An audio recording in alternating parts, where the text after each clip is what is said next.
Aloha Marine Corps Base, Hawaii. It's Corporal Stacy back with another edition of the Hawaii Marine. Our hearts and deepest condolences go out to the families and communities affected by the devastating fires in Maui, as well as the loved ones of our Marines who tragically lost their lives in training mishaps this month. Our thoughts are with you during this difficult time.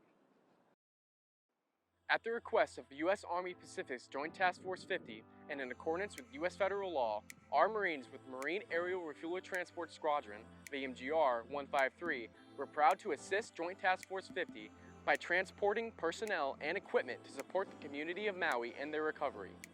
Back on Oahu, 600 high school and middle school students opened the cross-country season, racing across the rugged terrain of Marine Corps Training Area Bellows. This is a first for Marine Corps Training Area Bellows and highlights the versatility and multi-purpose uses of Marine Corps training areas in Hawaii. Operationally, our unit spent the month of August reinforcing existing capabilities and conducting proof of concept evaluation in accordance with modernization efforts.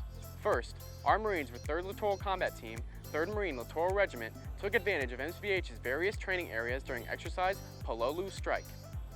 Exercise Palolu Strike serves as a demonstration of the LCT's capabilities and test run of the new equipment, weapons, and squad structure laid out per Force Design 2030 modernization efforts. In addition to Palolu Strike, 3rd MLR used the newly upgraded Mortar Indoor Simulated Marksmanship Trainer, or ISMIT.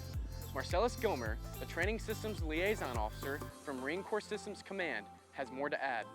The upgrade that we just got solved a lot of issues that the legacy system had. We upgraded foot pads with these new anti-skid plates that allow the mortarmen to manipulate the mortar angle of the fire so they can adjust fires. We upgraded the base plate for a better, more snug fit so the system wouldn't slide around on them when they were trying to use it.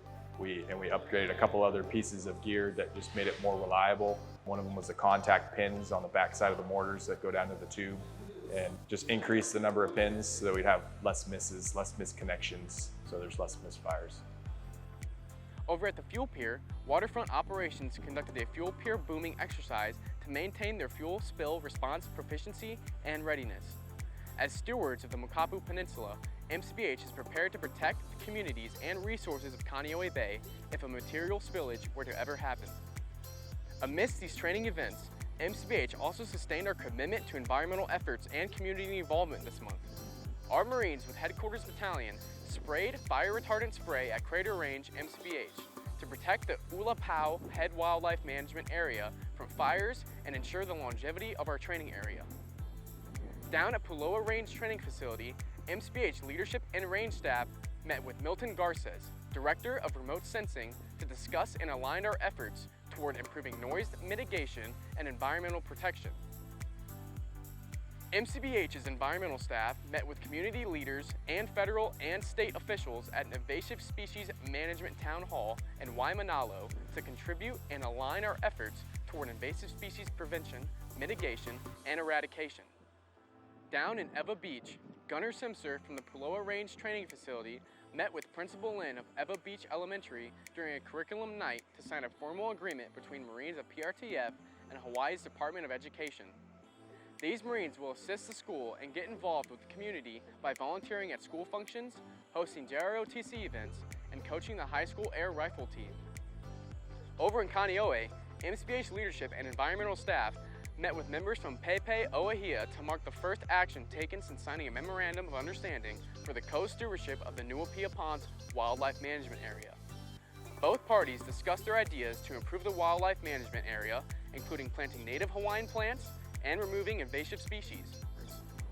To wrap things up this month, 1st Low Altitude Air Defense Battalion, Marine Air Control Group 18, 1st Marine Aircraft Wing, reinstated their unit colors during a reactivation and designation ceremony at Marine Corps Air Station Kaneohe Bay, August 31st, 2023.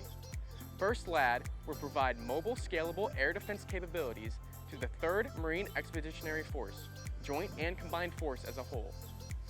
And that wraps up this edition of the Hawaii Marine. Thank you for watching, and we'll see you next month. Mahalo!